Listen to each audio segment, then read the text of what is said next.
ডাবের মেশিনটা দেখে মনে হয়েছে এই আইডিয়াটা বাংলাদেশে এর আগে একটু ওইভাবে কাজ করে নাই। এটা আমি যদি শুরু করি দেশে, সেটা হয়তো প্রথমবার নতুন ইয়া হবে আর কি। প্রথমে আমরা হচ্ছে যেটা শুরু করি, আমার বন্ধু তো দুইজন শুরু করি হচ্ছে ফার্স্টে একটা ভিডিও বানাই, ইউটিউব থেকে ডাব কাটার ভিডিও টিডিও নিয়ে একটা ভিডিও বানাই, যেটা দিয়ে হচ্ছে ফেসবুকে অ্যাড রান করি। ভিডিওটা দেওয়ার সময় আসলে আমরা কত অর্ডার আসবে বা কত কিছু আসবে ওইভাবে আশা করি নাই, কিন্তু হচ্ছে একটা রান করার পরে আধা ঘন্টায় অনেকগুলা প্রচুর কাস্টমারের রেসপন্স ছিল। অর্ডার হয়ে যায় হচ্ছে 7-8টার মতো। আমরা আসলে তখনও প্রোডাকশনের কোনো কিছু রেডি ছিল না আমাদের কাছে, যার জন্য হচ্ছে একটা বন্ধ করে দিতে হয়। আমরা রাতে 12টার দিকে গেলাম হচ্ছে ডাব খুঁজতে আর কি। রাতে প্রথমে কারওয়ান বাজার, তারপরে হচ্ছে বেরিবাদ, মিরপুর সব ঘুরে টুরে মোটামুটি ডাবের ব্যাপারে একটা আইডিয়া নেওয়ার পরে ওই রাতেই হচ্ছে আমরা 4টার দিকে মনে হয় 50টা ডাব কিনে নিয়ে আসি সিএনজিতে করে। তখন আমার বাসা হচ্ছে বারোতলাতে ছিল, ভোরের দিকে আর কি, লিফট বন্ধ ছিল। আমি আর আমার বন্ধু দুইজন মিলে হচ্ছে বারোতলায় মনে হয় 5-6 বার ওঠা লাগছে আর কি। উঠে হচ্ছে ডাবগুলা হচ্ছে নিয়ে যাই। প্রথমে ভাবি হচ্ছে ছুরি দিয়ে কাইটা ইয়া করবো, কিন্তু কাটতে বিশাল স্ট্রাগল আমাদের পোহাইতে হয়েছে। তখন তো মনে হয় 50টার মধ্যে 20টাই নষ্ট হয়ে গেছে কাটতে যায়, মানে ঠিকভাবে কাটতে পারিনি। তারপরে কিছু হয়েছিল যেগুলো হচ্ছে আসলে ডেলিভারি করার মতো অবস্থায় ছিল আর কি। 5 বক্সের মতো মনে হয় ওই দিনই ডেলিভারি করছিলাম আমি আর আমার বন্ধু।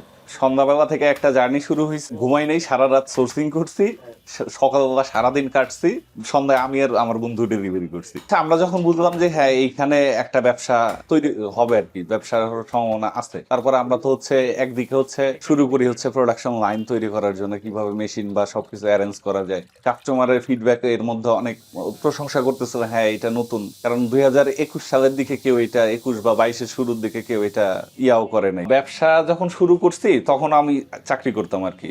প্রথম হচ্ছে 1-2 মাস, 1 মাসের মতো আর কি, তখন চাকরি করে কন্টিনিউ করতেছিলাম। তো আমি অফিসে বলা শুরু করলাম যে আমার জ্বর, আমি আসতে পারতেছি না। প্রথমে এইভাবে 11 দিন অ্যাবসেন্ট করছি অফিসে।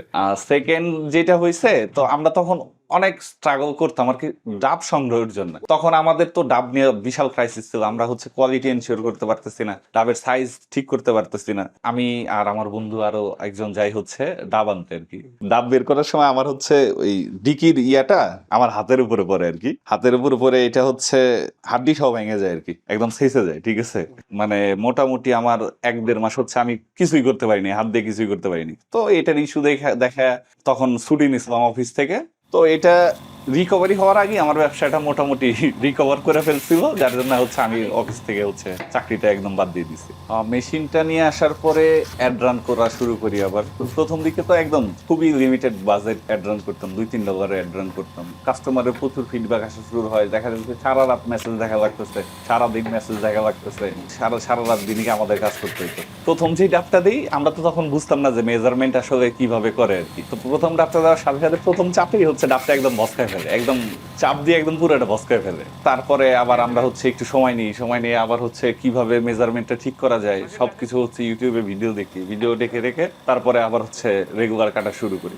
আমাদের 1-2 মাসের মাথায় ডেইলি হচ্ছে 50-60 হাজারের মতো সেল চলে আসে আর কি ডেইলি। এই ব্যবসাতে সবচেয়ে বড় অসুবিধা হচ্ছে কোয়ালিটি এনশিওর করা, যেটা হচ্ছে ডাবের সাইজ। ডাব তো হচ্ছে একই সাইজের হয় না, ডাবের হচ্ছে ভেরিয়েশন থাকে, ছোট থাকে, বড় থাকে, মাঝারি থাকে। আপনি সচরাচর বাজারে কিনতে গেলে এই সাইজটা মিলানো হচ্ছে সো ডিফিকাল্ট। আর সেকেন্ড যেটা সমস্যা হচ্ছে কাস্টমার দেখা যায় হচ্ছে ডাবগুলো বাইরে রাখলে 3 দিন ভালো থাকে, ফ্রিজে রাখলে 10 দিন ভালো থাকে। প্রথম দিকে অনেকেই একটু এই ব্যাপারটার সাথে বুঝতো না, বাইরে রেখে দিত, নষ্ট হয়ে যেত, আমাদেরকে কল করতো, আমরা রিফান্ড করতাম বা হচ্ছে রিপ্লেস করে দিতাম। কিন্তু এখন আমাদের যে কাস্টমার বেস আছে তারা মোটামুটি এটার ব্যাপারে জেনে গেছে যে হে ডাবটা ফ্রিজে রাখতে হবে। আমাদের ডাব সোর্সিং হয় হচ্ছে ভোলা থেকে, নিজেদের গাছিদেরকে দাদন দেওয়া আছে। ডাবের সোর্সিং করতে আমাদের প্রচুর চুল ছিঁড়তে হয়েছে, ঠিক আছে। আমরা ভোলা, নোয়াখালী সব জায়গায় ঘুরে বেড়াইছি। কাস্টমারকে যখন ডাব সার্ভ করা শুরু করি, কিছু কাস্টমার বলতো যে হ্যাঁ ডাবগুলো খুবই ভালো ছিল, মিষ্টি ছিল। কিছুদিন বলতো যে পানি কম, টেস্টটা খুব একটা ভালো না। তো আমরা এই সমস্যা সমাধান করার জন্য আসলে যে কারণটা কি, কেন এরকম হইতেছে, আমরা রিসার্চ করতে করতে একটা সময় বুঝতে পারি এটা আসলে হচ্ছে ভৌগোলিক কারণে।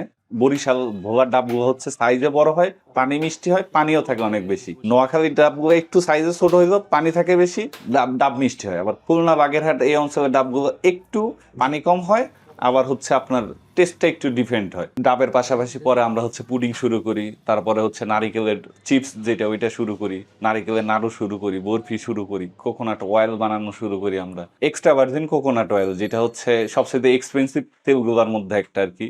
ওইটা আমরা নিজেরা প্রোডাকশন করা শুরু করি।